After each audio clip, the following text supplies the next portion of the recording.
দেখুন আনেগকে দিয়ে আমার খুবই পছন্দ হয়েছে, কিন্তু এর মধ্যে আমার কিছু ডিমান্ড আছে। আমার বাবা সরকারি হাসপাতালে ক্লিনারের কাজ করে। আমার বাবার একটা গাড়ি পছন্দ আছে, BMW গাড়িটা আমার বাবা খুবই পছন্দ করে। এই গাড়িটা আমার বাবার দেন লাগবে, আর লগে 1 কোটি টাকার যৌতুক দেন লাগবে। এখন টাকা পয়সা দিবেন না এই গয়না কাটি দিবেন, এটা আনে করবে। দেখেন ভাই সাহেব, আপনার দেওয়ার মতো তো এত টাকা পয়সা আমার কাছে নাই। আমি যে টাকা পয়সার ব্যবস্থা তো আমি করতে পারবো না।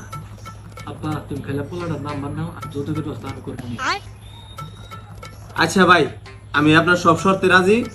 আপনি শুধু আপনার পুরো নাম্বারটা দেন, আমি সব শর্তে রাজি। বাবা দেখছো তোমার ভিজিটিং কার্ডটা দাও তো।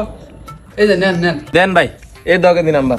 হ্যালো বাবু, তোমার আমি যেদিন থেকে দেখছি না, মনে হয় যে আমার ঘরে 7 জন আমার সম্পর্ক আছে। হ্যালো বাবু, আমার তাড়াতাড়ি বিয়ে করে না যাও, তোমার ছাড়া আমার ভালো লাগে না। বাবু সম্ভবত আঙ্গুরা বিয়ে হবো না।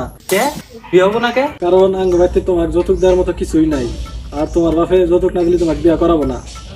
বাবু আমার তুমি ভুলা যাও, নাম্বারটা ব্লক করে দিও, আর জীবনে ফোন দিব না। না বাবু, আমার তোমারই লাগবো, আমি তোমারই বিয়ে করবো, আমার যৌতুক মতো কিছু লাগবো না। আমি যা বাবারে কইতেছি। যাই বাবার যা কই গে। বাবা আমি ওই মেয়ের বিয়ে করবো, আমার যৌতুক মতো কিছু লাগবো না। তুমি যদি যৌতুক নাও, আমার নিজের জীবন আমি নিজে শেষ দিন। শোনো